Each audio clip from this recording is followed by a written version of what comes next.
오늘 우리가 누구인지를 아버지 앞에서 고백합니다.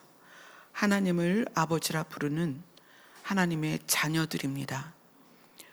우리의 정체성이 아버지 앞에서 오늘 우리의 마음으로 예배로 드러나게 하시고, 자녀가 아버지를 뵈러 나온 이 시간이 우리에게 은혜요, 기쁨이요, 영광의 시간이 되게 하여 주시옵소서. 우리의 찬양을 받아주시고 우리의 예배를 받아주시옵소서. 예수님 이름으로 기도드리옵나이다. 아멘. 오늘 말씀은 요한복음 4장입니다.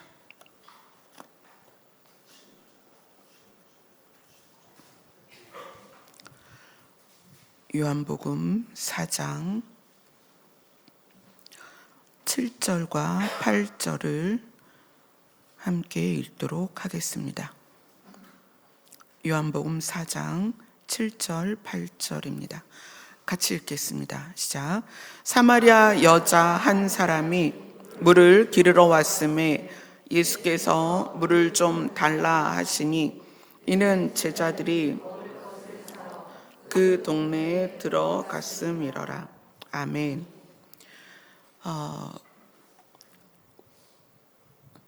우리가 이제 세상으로 나가면 이제 세상 사람들하고 어떻게 구분이 되냐면, 교회를 다니는 사람이냐, 교회를 안 다니는 사람이냐, 이렇게 구분이 돼요.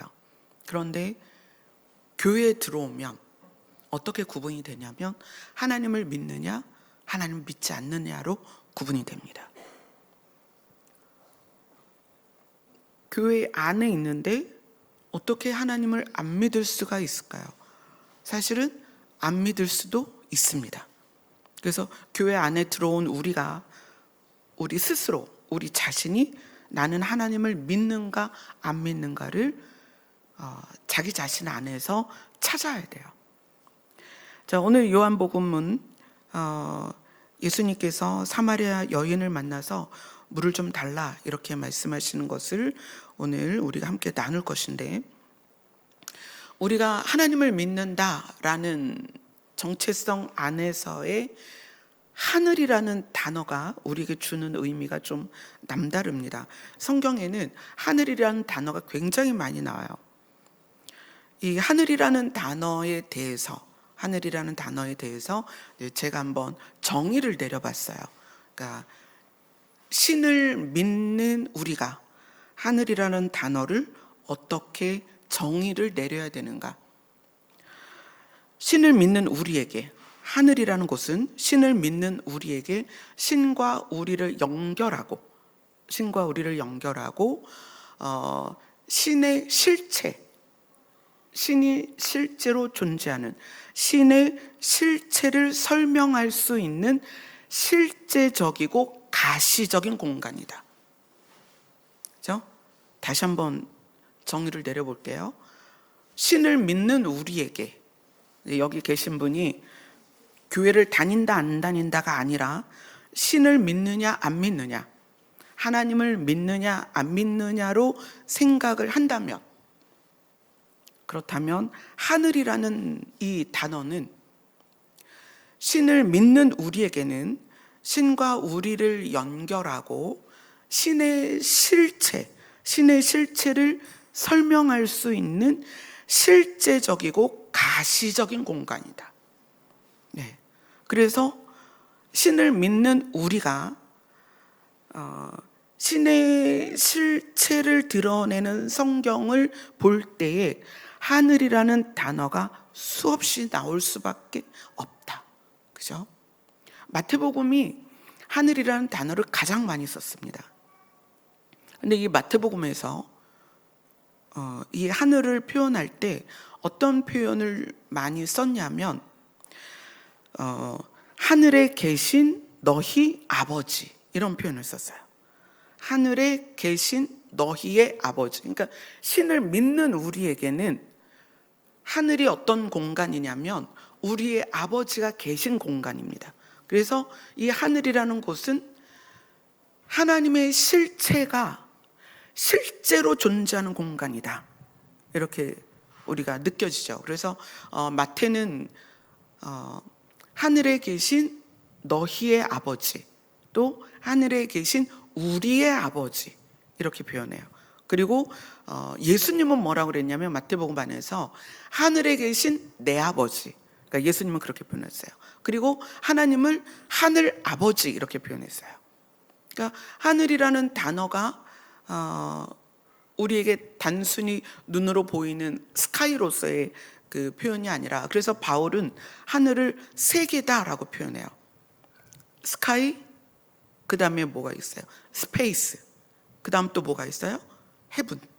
그죠? 그래서 우리가 가시적으로 눈으로 보이는 하늘, 그 다음에 우주, 그 다음에 천국, 이렇게 하늘이 세 단계로 나누어져 있습니다. 그래서 이 하늘이라는 단어만으로도 신을 믿는 우리에게는 신의 실체를 연결하여 생각할 수 있는 공간입니다. 그런데 요한복음은 하늘을 어떻게 사용을 했냐면 하늘을 예수님을 설명하기 위해 사용해요.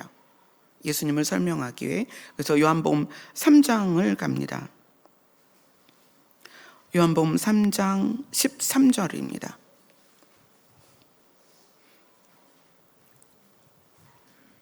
같이 읽습니다. 시작.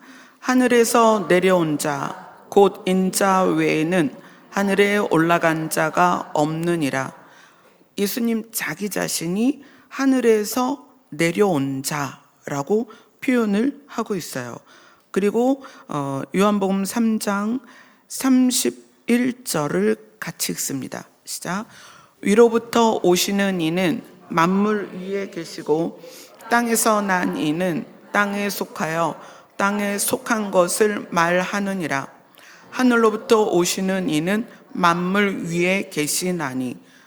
네. 그래서 이 예수님을 요한은 사실 예수님을 하늘에서 내려온 자라고 표현하는 것은 성경 전체에서 이 요한복음밖에 없어요.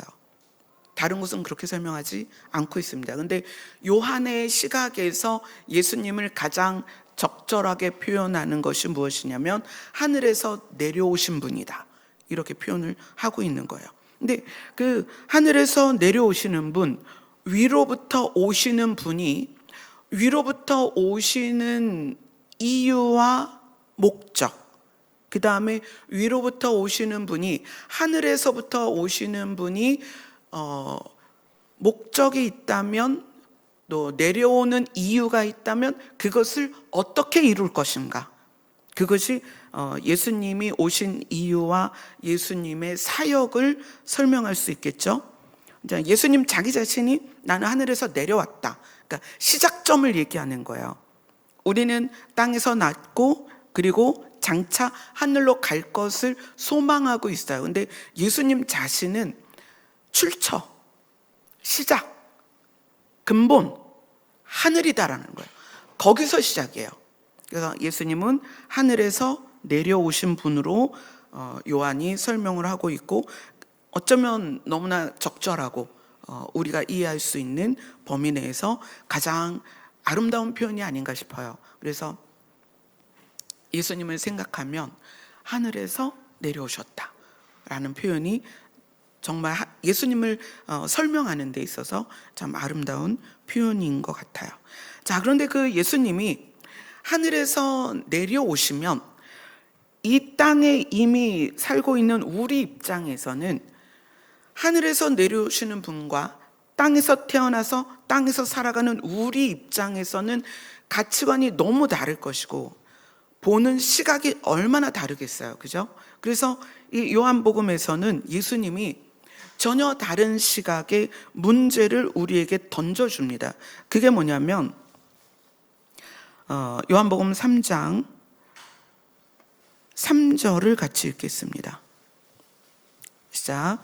예수께서 대답하여 이르시되 진실로 진실로 내게 이르노니 사람이 거듭나지 아니하면 하나님의 나라를 볼 수 없느니라. 그러니까 예수님이 니고데모와 이야기를 하시는데, 이 니고데모에게 이야기를 하시는데 사람이 다시 태어나야만, 다시 태어나지 않으면 하나님의 나라를 볼 수 없다라고 이야기를 해요. 다시 태어난다라는 개념을 니고데모에게 이야기를 합니다. 자, 우리에게 예수님이 말씀하시는 거예요. 너희가 하나님의 나라를 가고 싶니? 너희가 하나님의 나라를 목적으로 하니? 그러면 너희는 다시 태어나야 돼. 이렇게 표현하는 거예요. 너희는 다시 태어나야 돼. 그러니까 이제 니고데모가 이야기를 해요. 아니, 사람이 어떻게 다시 태어나요? 이미 태어났는데. 그러니까 모태로 우리가 들어갈 수도 없고 우리가 다시 시간을 돌릴 수도 없는데 우리가 어떻게 두 번째 모태에 들어갔다가 날 수 있겠습니까? 라고 니고데모가 질문을 합니다. 자, 5절을 같이 읽습니다. 3장 5절입니다. 시작. 예수께서 대답하시되 진실로 진실로 내게 이르노니 사람이 물과 성령으로 나지 아니하면 하나님의 나라에 들어갈 수 없느니라.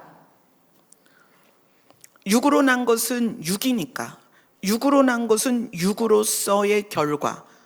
그 육으로서의 결과가 뭐예요? 흙으로부터 왔으니 흙으로 돌아가는 거다. 육으로 난 것은 육의 결과로 끝나는 거다. 그러나 영으로 난 것은 영이다.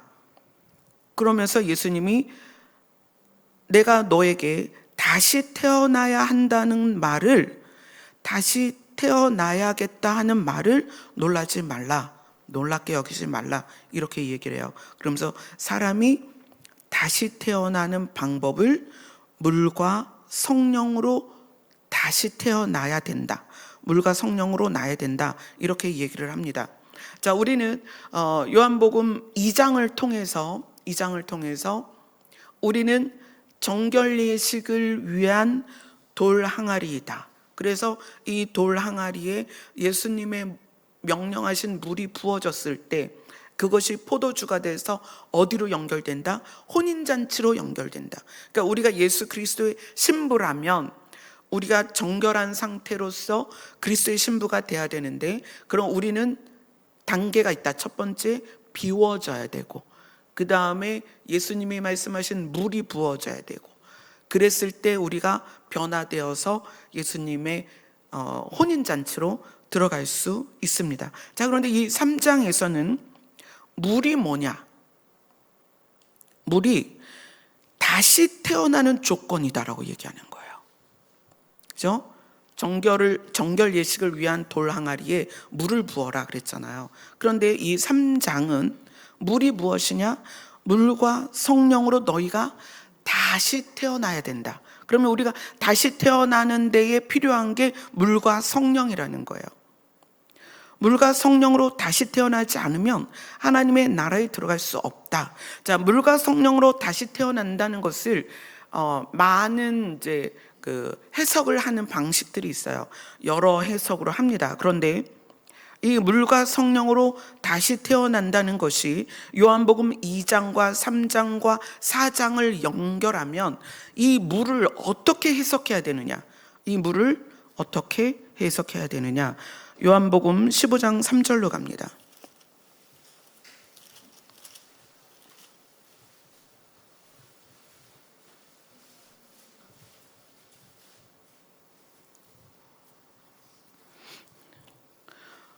요한복음 15장 3절 같이 읽겠습니다. 시작. 너희는 내가 일러준 말로 이미 깨끗하여 졌으니. 자, 예수님이 하신 말로 우리가 깨끗해졌다는 거예요. 예수님의 말이 우리를 깨끗하게 한다. 자, 그걸 조금 더 설명하면 에베소서로 갑니다. 에베소서 5장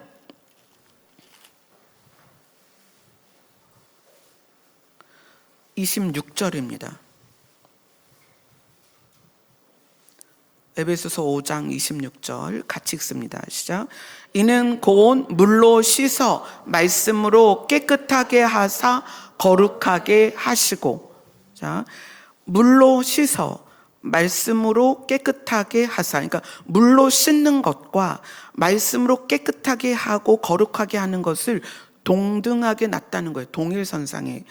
자, 그럼 이거를 이제 다른 성경이 어떻게 설명하고 있냐면, 이것은 그분께서 말씀을 통해 물로 씻음으로, 말씀을 통해 물로 씻음으로, 물로 씻는 것이 이 물이 뭐다? 말씀이다. 말씀을 통해 물로 씻음으로 교회를 거룩히 구별하고 정결하게 하려 하십니다. 이렇게 표현이 되어 있어요. 자, 그러면 이 두 가지 지금 요한복음에서 본 것과 에베소서 말씀을 다시 지금 요한복음 3장으로 연결해서 예수님께서 진실로 진실로 너에게 이르노니 사람이 다시 태어나는 것은 물과 성령으로 태어나는 것이다. 물과 성령으로 다시 태어나지 아니하면 하나님의 나라에 들어갈 수 없다라고 이야기를 하는 거예요. 근데 물이 뭐다? 말씀이다. 물이 너희를 깨끗하게 할 것이다. 물로 씻음같이 말씀으로 너희가 깨끗해지고 거룩해진다. 그러면 여기서 물과 성령으로 난다는 것은 예수님의 말씀이 우리 안에 들어오고 하나님의 영이 우리 안에 계셔서 성령께서 하시는 일은 돕는 거잖아요. 근데 어떻게 돕는다고 그랬어요? 내 말이 기억나게 할 것이다. 그죠? 예수님의 말씀이 우리 안에 들어오고 성령은 그 말씀이 기억나게 해서 우리를 다시 태어나게 할 것이다. 그래서 우리가 거듭난다는 것을 단회적이고 일시적인 사건으로 생각하지 말아야 된다는 거예요. 왜냐하면 깨끗하게 하는 것은 한순간에 되는 것이 아니라 시간이 필요합니다. 시간이 필요해요. 그러니까 구원을 받았다라는 것이 믿음으로써 예수 그리스도의 피로 깨끗해지는 것과 물로 깨끗해지는 건 좀 다르다. 그렇죠? 예수님의 피로 깨끗해지는 건 매번 드려야 되는 제사를 다시 드리지 않고 예수님이 우리의 죄의 값을 치르셔서 우리는 죄인이 아니라 의인이 되었습니다. 그러나 우리의 생각과 가치관과 우리의 태도와 우리의 삶을 사는 방식은 여전히 육체에 머물러 있기 때문에 그것을 깨끗하게 하고 거룩하게 하는 데에는 시간이 필요하다. 근데 그 시간이 무엇으로 깨끗해진다? 말씀으로 깨끗해진다. 그래서 물과 성령으로 다시 태어나지 않으면 하나님의 나라에 들어갈 수 없다. 그래서 이 물과 성령으로 다시 태어나는 것에 대해서 예수님께서 무엇에 대해서 이제 먼저 이야기를 하냐면 이 말씀이라는 것이 하나님의 언약과 예수 그리스도의 가르침을 합쳐서 말하는 거예요. 이 말씀에 대해서 이제 첫 번째 단계가 뭐냐면 요한복음 3장 15절 13절부터 15절 같이 읽습니다. 시작. 하늘에서 내려온 자 곧 인자 외에는 하늘에 올라간 자가 없느니라. 모세가 광야에서 뱀을 든 것 같이 인자도 들려야 하리니 이는 그를 믿는 자마다 영생을 얻게 하려 하심이라. 물과 성령으로 다시 태어나는 것의 시작점은 뭐냐면 내가 하늘에서 온 거를 믿어라. 나를 믿어라. 하늘에서 내가 내려왔다. 그거를 믿어라. 이것을 믿는 사람은 영생을 얻게 될 것이다. 자, 15절부터 16절부터 18절까지 같이 읽습니다. 시작. 하나님이 세상을 이처럼 사랑하사 독생자를 주셨으니 이는 그를 믿는 자마다 멸망하지 않고 영생을 얻게 하려 하심이라. 하나님이 그 아들을 세상에 보내신 것은 세상을 심판하려 하심이 아니요 그로 말미암아 세상이 구원을 받게 하려 하심이라. 그를 믿는 자는 심판을 받지 아니하는 것이요 믿지 아니하는 자는 하나님의 독생자의 이름을 믿지 아니하므로 벌써 심판을 받은 것이니라. 하늘에서 내려오실 때에는 이유와 목적이 있다고 그랬잖아요. 하늘에서 내려오실 때의 이유와 목적은 뭐냐면 그분을, 하늘에서 내려오신 분을 믿으면 영생을 얻게 하려는 거예요. 근데 하나님이 아들을 보내실 때에 그냥 보내신 게 아니라 여정이 있다는 거야. 예수님이 하셔야 될. 그래서 예수님이 그 여정의 끝에 십자가에 달리셔서 뭐라고 말씀하시냐면 다 이루었다. 다 이루었다. 그럼 무엇을 다 이루었느냐? 예수님을 믿으면 영생을 얻는, 그러니까 이거는 이제 공식이죠. 예수님을 믿으면 영생을 얻는다라는 공식이 우리에게 적용될 수 있도록, 그래서 그 결과값이 영생이 되도록 예수님께서 하늘에서 내려올 때 가지고 온 명령을 다 이루었다는 거예요. 그런데 첫 번째 단계는 뭐냐면 그분이 하늘에서 내려오셨고 그분이 십자가에서 그 일을 이루심으로 우리가 죄의 값을 치루어져서 죄인에서 의인이 되었다라는 것을 믿는 믿음, 그러니까 예수님이라는 존재를 믿는 믿음부터 시작입니다. 믿음. 그래서 이 요한복음 3장은 말씀과 성령으로 너희들이 거듭나야 되는데, 근데 첫 번째 단계가 뭐다? 하늘에서 내려온 자를 믿어라. 하늘에서 내려온 자를 믿어라. 그러면 하늘에서 내려온 자가 왜 오셨는지를 믿어라. 그럼 왜 오셨다? 영생을 주려 합니다. 자, 하늘에서 내려오신 자가 있습니다. 그런데 하늘에서 내려오신 자는 왜 내려오셨느냐? 우리에게 영생을 주시려고, 구원을 받게 하려고 내려오셨다. 그것을 믿어라. 그것을 믿는 자는 심판을 받지 않는다. 왜냐하면 그분이 영생을 얻고 구원을 받게 하려고 하기 때문에. 그런데 그분을 믿지 않으면 이걸 여러분이 이제 좀 이해를 하셔야 돼요.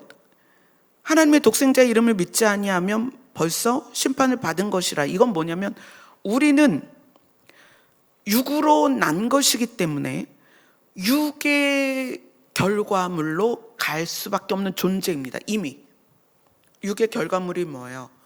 흙에서 와서 흙으로 돌아가고 절대 살 수 없는 존재입니다. 그런데 하나님이 하늘에서 아들을 내려보냈다는 거예요. 하늘에서 내려보내면서 명령을 주셨어요. 너가 너의 여정을 다 지나서 그들의 죄의 값을 치르고 그들로 어떻게 해라? 영생을 얻게 해라. 그렇게 하늘에서 내려왔단 말이에요. 그래서 예수님이 나를 믿어라 그러는 거예요. 나를 믿어라. 그러면 영생을 얻을 것이다. 자, 이 3장이, 요한복음 3장이 물과 성령으로 나지 아니하면 하나님의 나라에 들어갈 수 없다라고 이야기를 하고, 그리고 이제 3장 34절로 갈게요. 3장 34절 같이 읽습니다. 시작. 하나님이 보내시는 이는 하나님의 말씀을 하나니 이는 하나님이 성령을 한량없이 주심이라. 자, 하늘에서 내려올 때 누가 보내신 거예요? 하나님이 보내신 거죠. 하나님이 보내셔서 하늘에서 내려오셨습니다. 그래서 시작점이 하늘이기 때문에 우리가 추구하는 것과 우리가 소원하는 것과 전혀 다른, 그런데 우리는 육에 속한 걸 구하다 보니 불완전하고 부족하고 불안한 그런 상태의 것을 계속 구하고 있단 말이에요. 근데 하나님이 보내신 분은 하늘에서 내려오시는데 그 하늘에서 내려오실 때 완전한 걸 갖고 오셨다는 거예요. 그게 뭐냐면 하나님의 말씀입니다. 그분 안에 하나님의 말씀이 있고 그분 자신이 하나님의 말씀이에요. 그리고 그분 안에 무엇이 있다? 하나님의 성령이 한량없이 부어져 있다는 거예요. 예수님의 모든 사역은 성령에 의하여 이루어진 사역이고 예수님 안에 하나님의 성령이 충만하십니다. 그래서 우리가 예수님을 믿는다, 그래서 예수님을 내 안에 모셨다, 받아들인다, 내가 예수님 안에 있고 예수님이 내 안에 계시다라는 것은 뭐냐면 하나님의 말씀이 내 안에 있고 하나님의 성령이 내 안에 있다는 거예요.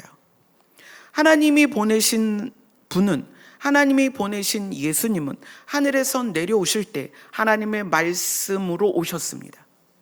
그래서 요한복음이 시작할 때 그렇게 표현하는 거죠. 말씀이 육신이 되어 오셨다. 그분 자신이 하나님의 말씀이다. 그래서 그 하나님의 말씀과 성령이 충만한 예수 그리스도를 우리가 받아들이는 것, 그것이 첫 번째 단계가 믿는 것이다. 그래서 그분을 받아들이는 것이 영생을 얻는 조건이고 구원을 받는 조건입니다. 그런데 그것이 믿음으로 단회적으로 끝나는 것이 아니라 지금 요한은 믿었다라는 것으로 끝날 수 없다는 것을 지금 절절하게 설명하는 거예요. 요한복음 2장에서는 정결 예식에 쓰이는 돌 항아리로 그걸 비유하는 거예요. 실제로 예수님이 첫 번째 기적을 일으킨 그 돌 항아리의 기적이 무엇을 의미하느냐? 너희들이 너희 자신을 깨끗하게 해야 된다. 깨끗하게 하고 말씀을 받아들여야 된다.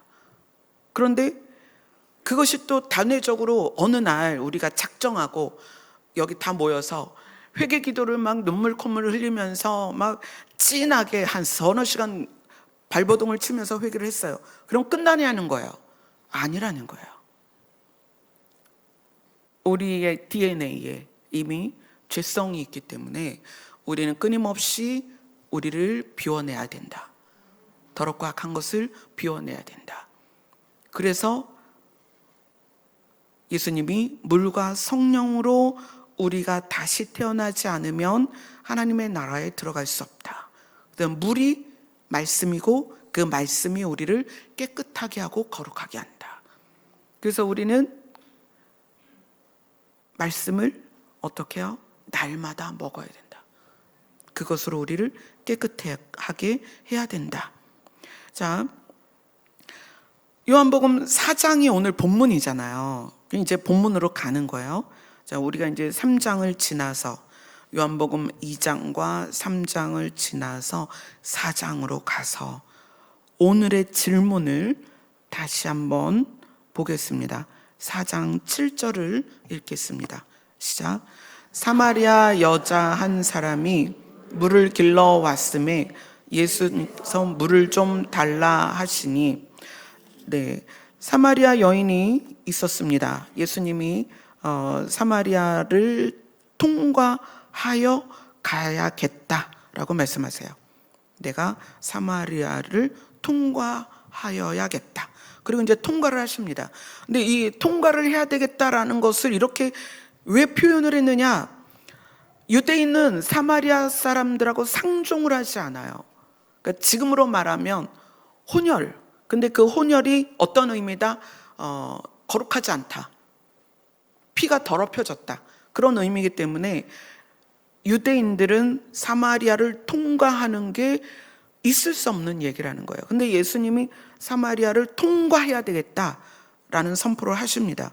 그리고 사마리아에 있는 수가라 하는 동네에 가세요. 근데 이제 거기에 우물이 있습니다. 근데 우물가에 여인이 하나 있고 예수님이 이제 그 우물가에서 계시다가 물 길러 온 여인에게 묻습니다. 이제 묻는 게 아니죠. 명령이죠. 물을 좀 달라. 이렇게 얘기를 하시죠. 그러니까 이제 이 여인이 9절에 보면 아니 딱 봐도 당신은 유대인인데 유대인이 어떻게 사마리아 여자인 나에게 물을 달라고 하냐라고 얘기를 해요. 당신들은 나랑 상종하지 않는 부류가 아니냐. 어떻게 나한테 물을 달라고 하냐라고 질문을 해요. 그러니까 이제 사마리아 여인 입장에서는 좀 특이한 유대인이다라고 생각을 하는 거예요. 그러니까 예수님이 이거는 같이 읽어야 될 것 같아요. 4장 10절을 읽겠습니다. 자, 예수께서 대답하여 이르시되 내가 만일 하나님의 선물과 또 내게 물 좀 달라는 이가 누군지 알았더라면 내가 그에게 스스로를 내게 주었으리라. 자, 우리가 3장을 지나왔기 때문에 요 부분이 이제 이해가 되기 시작하는 거죠. 예수님이 사마리아 여인에게 이야기를 하세요. 네가 만일 하나님의 선물이 무엇인지 알았더라면. 하나님의 선물은 무엇일까요? 하나님이 하늘에서 예수님을 보내셨어요. 하나님이 예수님을 보내셨고 예수님은 하늘에서 내려오셨어요. 예수님이 하늘에서 내려오실 때 목적과 이유가 있다고 그랬죠. 우리에게 무엇을 주기 위해서? 영생을 주기 위해서. 그러니까 이제 예수님이 사마리아 여인에게 하나님이 너에게 무엇을 주기를 원하시는지를 네가 알았더라면, 이거예요. 하나님이 너에게 무엇을 주기를 원하는지 알았더라면. 그 다음에 또 하나는 내가 누구인지 알았더라면, 이 표현이에요. 하나님의 선물과 또 너에게 물을 좀 달라 하는 내가 누구인지 알았더라면. 이게 이제 두 개를 네가 알아야 된다. 첫 번째, 하나님이 너에게 주고자 하는 게 무엇인지 알아야 된다. 여러분 똑같아요. 여러분 마찬가지입니다. 제가 처음에 말씀드렸죠. 서두에 세상을 나가면 교회를 다니는 사람과 안 다니는 사람으로 구분할 수 있습니다. 막상 교회로 들어오면 신을 믿는 사람과 신을 믿지 않는 사람으로 나뉩니다. 신을 믿는다고 한다면, 내가 정말 신을 믿는다고 한다면 신이 인간에게 주고 싶은 선물이 무엇인지 알아야 됩니다. 신이 주고자 하는 선물이 무엇입니까? 영생입니다. 그걸 분명하게 알아야 돼요. 신은 우리에게, 하나님은 우리에게, 하늘에 계신 분은 우리에게 영생을 주고 싶어 한다는 거예요. 그리고 예수님이 말하는 거예요. 내가 누구인지 알았더라면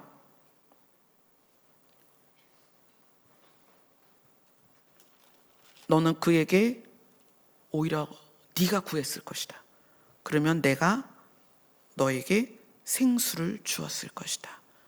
자, 그러면 이제 여기 생수가 이제 요한복음 3장에서 말하는 물과 성령으로 다시 태어난다 에서의 물, 그 물이 일반적인 물이 아니라 예수님이 주는 물은 뭐다? 생수다. 생수가 뭐예요? 그냥 깨끗한 물일까요? 정수가 잘 된 물일까요? 아니요. 생명을 살리는 물이다. 아멘. 생수예요. 자, 그리고 예수님이 이제 생수에 대해서 이야기를 하는데 13절 같이 읽습니다. 시작. 예수께서 대답하여 이르시되 이 물을 마시는 자마다 다시 목마르려니와. 그러니까 이 물이라는 것은 이제 이 여인이 설명한 대로 우리 조상 야곱이 이 우물을 우리에게 주셨고, 또 여기서 자기와 자기 아들들과 짐승이 다 마셨는데 당신은 도대체 어느 우물에서 물을 퍼오려고 합니까? 라고 얘기를 해요. 그러니까 예수님은 이 우물에서 나오는 물은 우리를 계속 목마르게 한다. 먹을 때뿐이다. 그러면서 14절을 같이 읽습니다. 시작. 내가 주는 물을 마시는 자는 영원히 목마르지 아니하리니 내가 주는 물은 그 속에서 영생하도록 솟아나는 샘물이 되리라. 사람이 판 우물에서 사람이 길어 올린 물은 먹을 때뿐이고 지속적으로 거듭 물을 먹어야 됩니다. 그러나 예수님이 주시는 물은 무엇과 연결이 되냐면 영원과 연결이 된다는 거예요. 영원. 그래서 내가 주는 물은 영원히 목마르지 않는다. 그러니까 이 물이 목숨과 육체를 돕는 물이 아니라 예수님이 주는 물은 영생과 영생에 필요한 생명에 공급되는, 그래서 영원하도록 하는 물이다. 우리를 영원하도록 하는 물이다 라고 설명을 해줍니다. 자, 그 다음에 이 여인이 그런 물이 있으면 나도 좀 주세요 이렇게 표현을 해요. 나도 좀 주세요. 내게 주셔서 나도 목 좀 안 말랐으면 좋겠어요. 내가 여기 물 길러오지 않았으면 좋겠어요. 그러니까 아직도 핀트가 안 맞는 거야. 그러니까 예수님이 말하는 물과 여인이 말하는 물이 이제 핀트가 아직도 안 맞죠. 자, 그래서 예수님이 자기 자신이 하늘에서 내려왔고 보내신 분, 하나님께서 예수님에게 어떤 일을 하게 하실 건지에 대하여 알려주기 위해서 이제 이렇게 묻습니다. 16절을 같이 읽습니다. 시작. 이르시되 가서 내 남편을 불러오라. 자, 예수님이 그 사마리아 여인에게 너의 남편을 불러와라 이렇게 얘기해요. 그러니까 이 여인이 대답을 해요. 전 남편이 없는데요. 남편이 없는데요 라고 표현해요. 그러니까 예수님이 맞아, 네 남편이 없다는 말이 맞아. 너에게는 그동안 남편이 5명이나 있었고 지금 있는 자도, 그러니까 지금 있는 자라는 거는 지금 같이 동거는 하고 있지만 그 사람도 사실 네 남편은 아니다 라고 얘기를 하는 거예요. 그러니까 5명을 거쳐왔고 6번째 남편이 있는데 그 남편이 법적 남편이 아니다. 네 남편이 아니다. 그러니까 이 여인으로서는 비밀이잖아요. 은밀한 일이고 남에게 말할 수 없는 사생활이란 말이에요. 이 여인이 나 이번에 지금 6번째야. 6번째 남편 만났어. 이랬겠어요? 자기의 삶에 대해서 베일에 감추어진 누구에게도 말할 수 없는 은밀한 자기 인생의 여정. 6번째 남편이 생길 때까지 얼마나 많은 굴곡과 시간이 지났겠어요. 근데 그거를 이야기하니까 거기에서 비로소 이 여인은 당신은 선지자입니다 라고 고백을 해요. 자, 그런데 예수님이 이 여인에게 네 남편을 불러오라 라고 말한 것은 내가 너의 은밀한 것까지 다 알고 있는 그런 메시아고 그리스도다라는 것을 말하기 위함이 아니라, 사실 여인은 이 말 때문에 예수님의 특별함, 그래서 바로 선지자다 이렇게 표현하잖아요. 그리고 이제 나중에 메시아 곧 그리스도라는 걸 깨닫는 시간이 지나가요. 그런데 예수님은 지금 여기에서 가서 내 남편을 불러오라라고 이야기하는 이유가 있다는 거예요. 내가 너의 은밀한 것까지 알고 있어. 나는 신이야. 그게 아니라 너가 이제까지 살아온 방식과 네 삶 안에 녹아져 있는 추구가 무엇인지 보라는 거예요. 여인의 삶에 살아온 방식은 남편이 계속 바뀌는 거예요. 그 남편이 계속 바뀌어서 6번째 남편까지 만났는데 그 6번째 남편은 법적으로 남편이 아니란 말이에요. 그래서 예수님이 뭐라고 그래요? 네 남편이 아니다. 그러면 이 여인의 삶은 6번째 남자를 만나는 이 과정은 이게 돈 때문인지 성욕 때문인지 무엇인지는 모르겠지만 이 여인의 삶 전체는 추구하는 바가 육체에 머물러 있다는 거예요. 그래서 처음 질문, 물을 좀 달라. 이 이야기는 네 안에 뭐가 들어있니? 그 말이에요.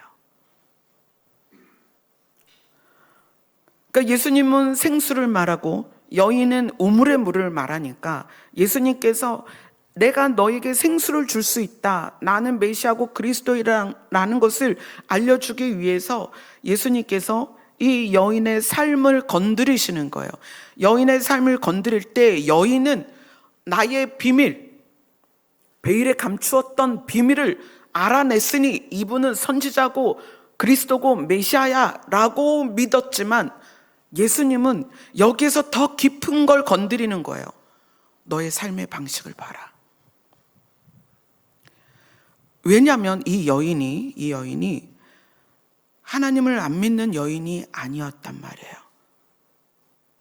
이 여인은 이런 걸 이렇게 얘기해요.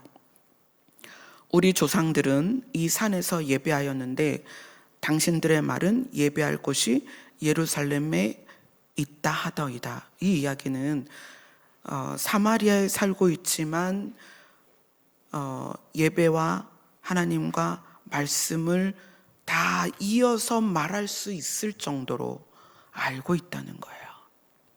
알고 있는 거예요. 그런데 이 여인의 삶이 6번째 남자와 살고 있지만 실제적으로는 남편이 아니라는 거예요. 그러니까 여인은 내 비밀을 알았네. 와, 이분은 진짜 선지자구나 라고 이야기를 하지만 예수님 입장에서는 네가 살아온 삶을 좀 보자. 네 삶의 내용을 보자. 네가 추구하는 것을 좀 보자. 너의 마음 안에 뭐가 들어있는지 좀 보자. 그것이 실체다. 네가 이 우물에서 물을 길어 수없이 마시면서도 너의 삶의 방향이 바뀌지 않았고 너의 삶의 태도가 바뀌지 않았고 너의 삶의 목표가 바뀌지 않았다라는 걸 이야기하는 거예요. 그래서 처음 질문으로 돌아가면 물을 좀 달라. 너의 물을 좀 달라. 이것은 이 말씀을 통해서 볼 때에는 너의 삶에 너를 주관하는 것이 무엇이냐? 네 마음 안에 가득한 것이 무엇이냐? 네 삶의 추구가 뭐냐? 너희가 절대적으로 붙들고 있는 그게 뭐냐? 라는 질문에서 이 요한복음 4장이 시작이 되는 거예요.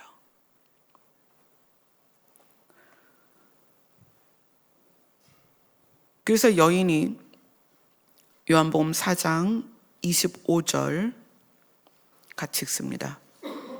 자, 여자가 이르되 메시아 곧 그리스도라 하는 이가 오실 줄을 내가 아노니 그가 오시면 모든 것을 우리에게 알려주시리이다.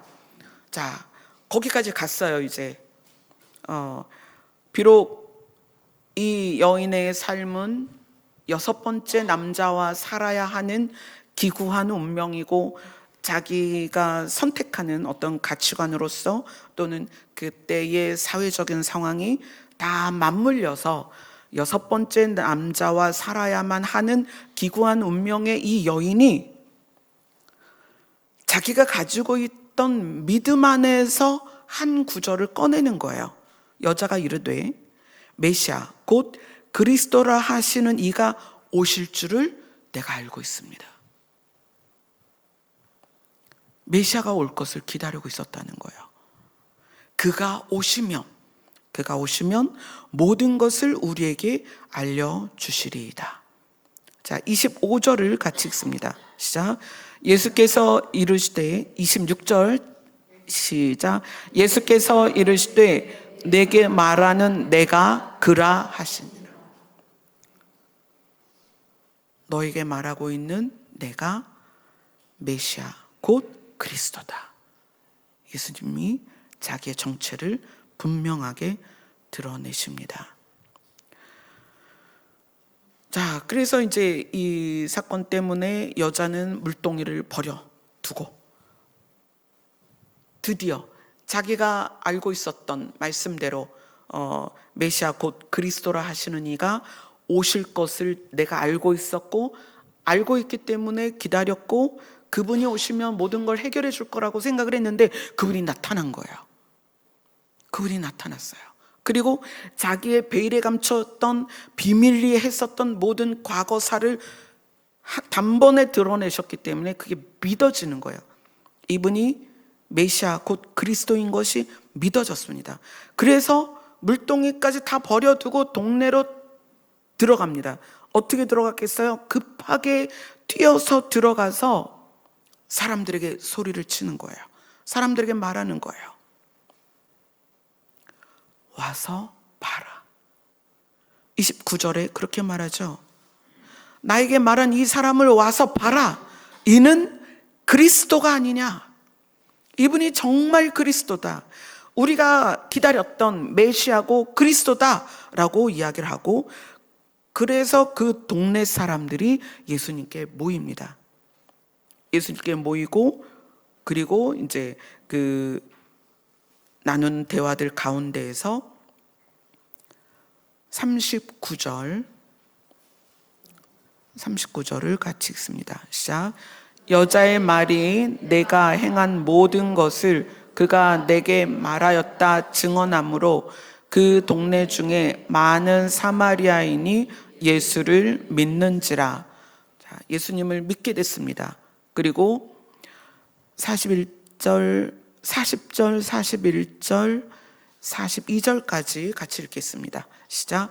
사마리아인들이 예수께 와서 자기들과 함께 유하시기를 청하니 거기서 이틀을 유하심에 예수의 말씀으로 말미암아 믿는 자가 더욱 많아 그 여자에게 말하되 이제 우리가 믿는 것은 내 말로 인함이 아니니 이는 우리가 친히 듣고 그가 참으로 세상의 구주신 줄 알미라 하였더라. 아멘. 그러니까 이 사마리아 여인이 자기의 비밀스러운 과거를 꿰뚫어 보시는 그 사건 때문에 이 사마리아 여인은 예수님을 메시아 곧 그리스도라는 것이 단번에 믿어졌어요. 믿어져서 동네에 가서 와봐라, 메시아가 오셨다. 그래서 동네 사람들이 오고 동네 사람들이 예수님을 청합니다. 그래서 처음에는 사마리아 사람들이 그 여자의 비밀스러운 거를 예수님이 다 알아냈어, 그것 때문에 믿어졌지만 이틀을 유하면서 예수님이 말씀을 가르치셨고 그 예수님의 말씀으로 말미암아 믿는 자가 많아졌습니다. 믿는 자가 많아졌고, 그리고 이제 우리가 믿는 것은 너의 말 때문이 아니라 그분의 말씀을 내가 친히 들었더니 그가 참으로 세상의 구주, 메시아며 그리스도인 것을 우리가 알았다. 그래서 우리는 이제 예수님의 말씀 때문에 믿는다라고 이야기를 하는 거예요. 자, 그래서 이 사마리아 여인의 사건은 2장, 3장, 4장을 연결해서 2장, 3장, 4장을 연결해서 정결 예식에 필요한 돌 항아리가 물이 부어졌을 때 그것이 포도주가 돼서 혼인잔치로 연결이 되는 것으로 우리가 2장을 봤습니다. 3장은 사람이 하나님의 나라에 들어가려면 물과 성령으로 다시 태어나야 된다. 그런데 이것이 뭐 물 세례를 받건 뭐 침례를 받건 약식 세례를 받건 이런 단순한 문제가 아니라는 거예요. 물은 뭐다? 예수님의 말씀이다. 예수님의 말씀이다. 그리고 예수님께서 하나님께서 보내셔서 하늘에서부터 내려오실 때 그분이 가져오신 명령은 무엇이냐? 예수님의 이름을 믿는 자에게 영생을 얻게 하고 구원을 받게 하는 것이다. 그래서 예수님이 어디로부터 오셨다? 하늘로부터 오셨다. 아멘. 그분은 하늘로부터 오셨습니다. 그리고 이제 4장으로 넘어가면 4장의 사마리아 여인은 우리입니다. 우리는 예수님을 믿는 믿음을 자꾸 뭐에서 찾으려고 하냐면 비밀스러운 걸 알아맞히고 뭔가를 초자연적인 사건이 일어나고 이런 걸 통해서 접근을 하려고 한다는 거예요. 근데 예수님은 물론 우리가 그런 것이 도움은 되지만 예수님은 내 말이 너희 안에 들어가면 너희들이 내가 말한 대로 깨끗하고 거룩하게질 거다. 네, 그래서 이 4장의 시작이 사마리아 여인에게 물을 좀 달라. 자, 예수님이 오늘 우리에게 질문하시는 거예요.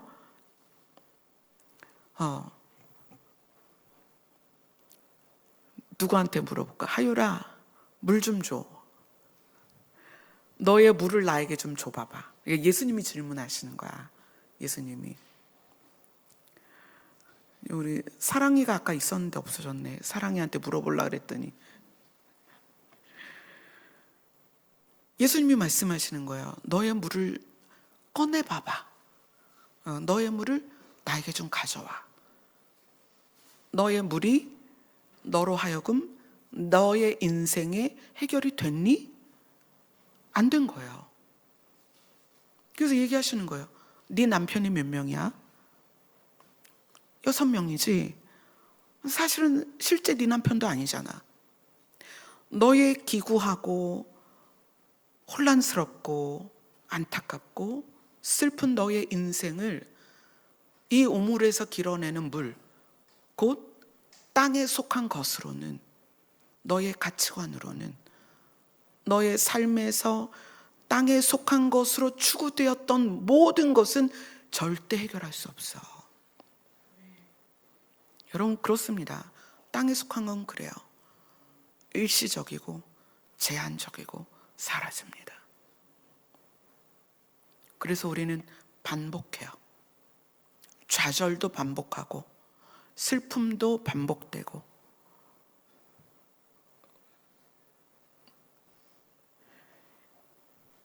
그래서 예수님이 안타까우신 거예요. 내가 너에게 생수를 줄게. 다시는 목마르지 않은 생수를 너에게 줄게. 그리고 그 생수를 영원과 연결하십니다. 영원히 목마르지 않을 거야. 영원히. 하나님을 믿는다는 것, 신을 믿는다는 것은 이 땅에 우물을 파고 물을 깃기 위해 신이 필요한 게 아닙니다. 신은 우리에게 눈을 들어서 하늘에 있는 가치를 좀 봐라. 하늘의 가치는 영원하고 너희로 다시는 목마르게 하지 않는 것이다. 결과물, 지금 이제 우리가 4장을 함께 나누면서의 결과물은 여러분이 스스로 고민을 하셔야 됩니다. 이 4장이 또 한 사건으로 마무리가 되는데, 이 사마리아 여인 사건 말고도 이제 왕의 신하의 아들을 고치는 사건이 마무리가 돼요. 근데 이 4장의 이 마무리 사건이 왜 들어가냐면, 이 마무리 사건을 좀 보면 46절을 보겠습니다. 요한복음 4장 46절. 같이 읽습니다. 시작. 예수께서 다시 갈릴리 가나에 이르시니 전에 물로 포도주를 만드신 곳이라. 왕의 신하가 있어 그의 아들이 가버나움에서 병들었더니. 자, 이제 우리가 예수님께서 물을 채워라 했던 혼인잔치가 있었던 가나로 다시 시선을 돌리는 거예요. 이게 지금 누가 의도적으로 하는 거죠? 요한이. 제가 말씀드렸죠. 요한복음은 시간 순서대로 되어 있지 않다. 시간 순서가 아니고 예수님이 우리에게 말씀하시고자 하는 메시지를 엮어놓은 것이 요한복음이기 때문에 요한은 우리의 시선을 다시 물이 포도주로 바뀐 가나 사건으로 돌이킵니다. 우리를 돌이켜요. 그리고 그곳에서 죽게 되었던 아들에 대한 이야기를 시작하는 거예요. 47절에 보면 그가 거의 죽게 되었다. 그러니까 의술로 회복시킬 수 없는 상태가 되었습니다. 그래서 거기에서 예수님이 50절에 뭐라고 말씀하시냐면 50절을 같이 읽습니다. 시작. 예수께서 이르시되 가라 내 아들이 살아있다 하시니 그 사람이 예수께서 하신 말씀을 믿고 가더니, 예수님의 말씀을 믿고 가더니, 자 53절을 읽습니다. 시작. 그의 아버지가 예수께서 내 아들이 살아있다 말씀하신 그때인 줄을 알고 자기와 그 온 집안이 다 믿으니라. 그렇죠? 그래서 이 54절은 이제 4장을 마무리하는 거예요. 예수께서 유대에서 갈릴리로 오신 후에 행하신 두 번째 표적이다. 근데 첫 번째 표적은 물로 포도주를 만든 것이고, 두 번째 표적은 말씀으로 죽게 된 아들을 살리는 거예요.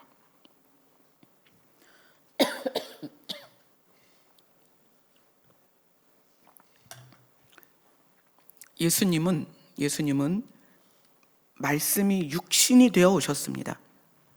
그래서 말씀이 육신이 되어 오신 그 예수님은 실제로 우리 안에 들어오셔서 우리를 살리십니다. 우리를 살리시는데, 그 살리시는 것에 대하여 4장 마무리에서 진짜로 예수님이 말씀하셨더니 왕의 신하의 아들이 진짜 살아난 거예요. 봤지? 진짜 살아나는 거지. 근데 이 진짜 살아나는 것이 육체의, 지금은 이 4장 마무리가 육체로 죽을 뻔한 아이가 다시 살아나는 것을 예수님이 보여주시면서, 이렇게 너희도 죽게 되었다가 살아날 것이다. 그러니까 신과 우리의 연결을 예수님이라는 존재가 하늘에서부터 내려와서 지금 절절히 무엇을 말씀하시는 거냐? 내가 너를 살린다.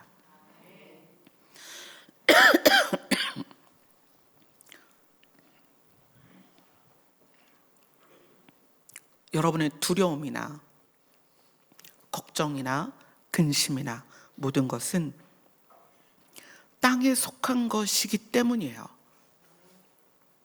그래서 아무리 땅에 속한 걸로 해결을 해도 해결이 되지 않습니다. 반복이 돼요. 우리의 일생은 반복이에요. 준서, 준우가 맨날 시험 보잖아. 그치? 졸업해야 끝나. 계속 시험 계속 봐야 돼. 시험 봐서 또 대학 가잖아. 대학 가도 계속 시험 봐야 돼. 반복이야, 인생은. 우리의 인생은 그렇습니다. 모든 문제는 반복돼요. 근데 그 반복되는 문제를 해결하려고 살지 말라는 거예요. 맡겨.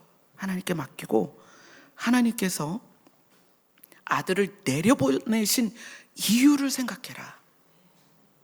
그거를 붙잡아라. 거기에 집중해라.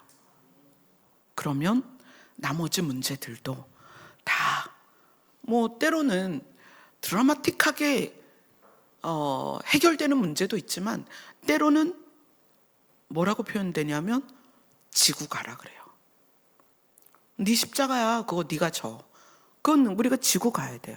그러니까 드라마틱하게 지금 사장을 마무리하는 그 아들이 살아나는 것처럼 그 아버지는 얼마나 좋았겠어요. 그런데 대부분은 육신으로 온 사람들은 다 죽는단 말이에요.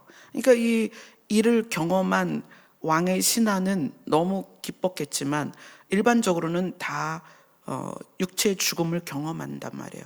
우리는 땅에 속한 것에 의한 영향을 땅에서 사는 동안은 계속 받아요. 다 받습니다. 그래서 하나님이 하늘에서 예수님을 내려보내실 때 소원이 뭐다? 선물을 주고 싶다. 근데 그 선물이 뭐다? 영생이고 구원이다. 근데 그 방법은 예수님을 믿는 것이다.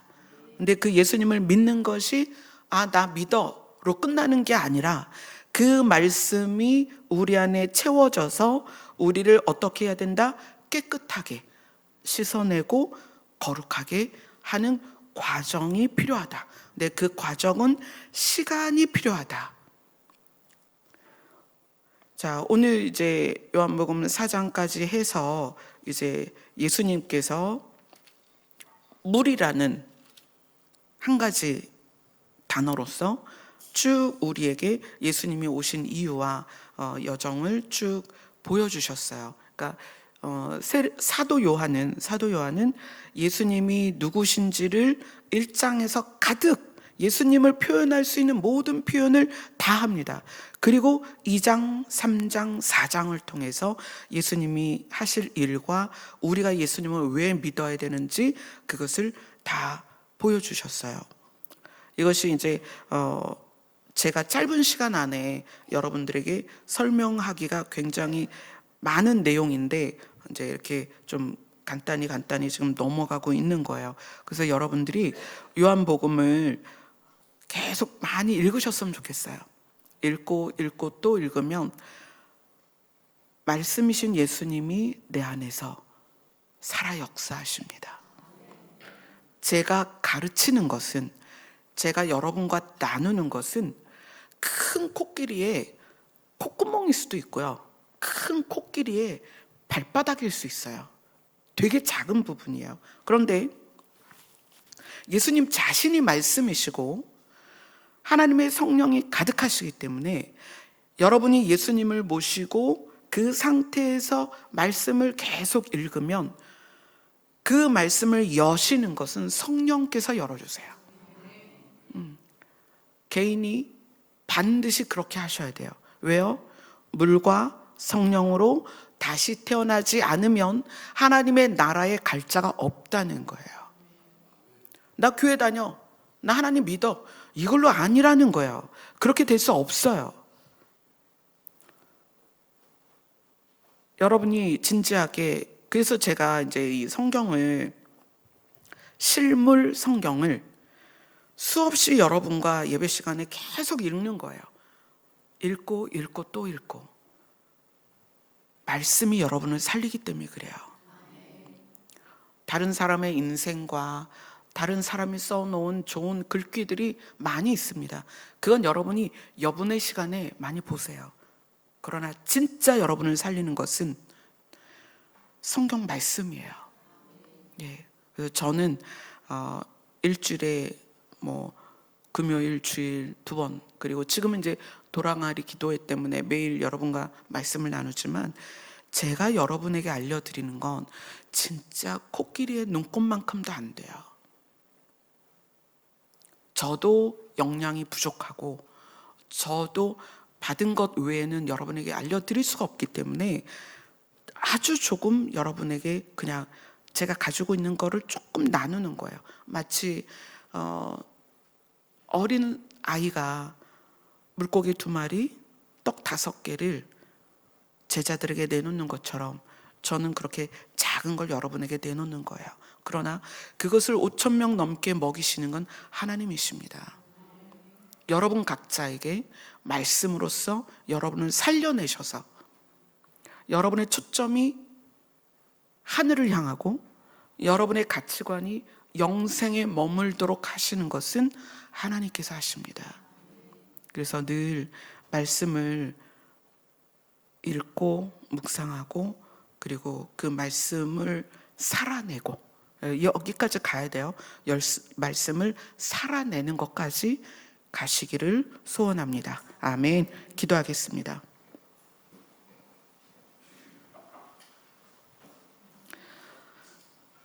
하늘에서 내려오신 예수님께서는 예수님 자기 자신을 하늘에서 내려온 떡이다라고 이야기하십니다.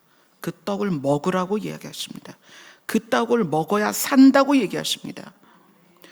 우리가 물과 성령으로 다시 태어나지 않으면 하나님의 나라에 갈 수가 없습니다. 예수님께서 말씀으로써 우리 안에 계시오니 우리가 그 말씀으로 삶을 살 수 있도록 도와주시옵소서. 예수님 이름으로 기도드리옵나이다. 아멘. 하늘에 계신 아버지께 우리의 마음의 중심을 올려드리겠습니다.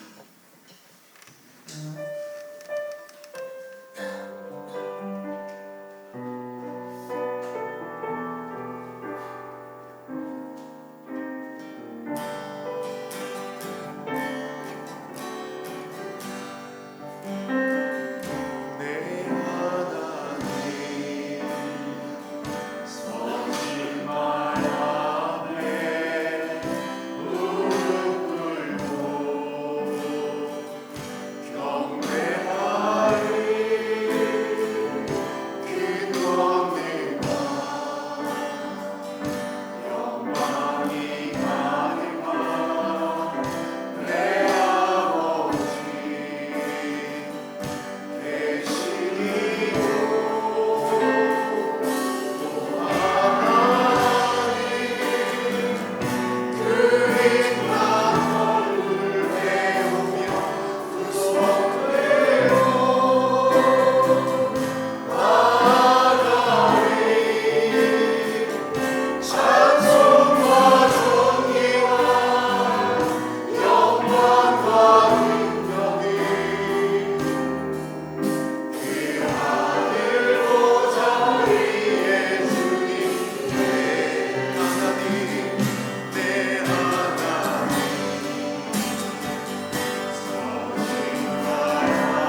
오늘 예수님이 우리에게 묻습니다.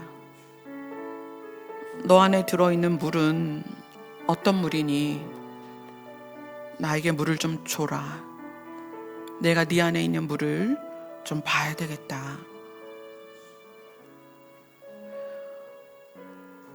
너에게 있는 물이 생수가 아니라면 나를 믿고 내 말을 믿어라. 예수님의 소원은 하나밖에 없습니다. 우리를 살리는 거예요. 예수님의 소원은 하늘로부터 오실 때 작정하고 오셨어요. 내가 너를 살릴 것이다. 나는 너를 살리는 생명의 물이다. 이제 여러분이 매일매일 점검하셔야 돼요. 나는 내 안에 어떤 물을 채우고 있는가? 물갈이를 하셔야 됩니다. 물을 바꾸셔야 돼요. 그래서 여러분의 체질이 바꿔져야 됩니다. 하늘에 속한 체질로 바뀌어야 됩니다. 하늘에 속한 생각과 하늘에 속한 마음과 하늘에 속한 태도로 우리가 완전히 체질이 바뀌어야 됩니다. 그걸 위해서 날마다 주의 이름을 부르며 주님 앞에 나아가셔야 됩니다. 아멘. 기도하겠습니다.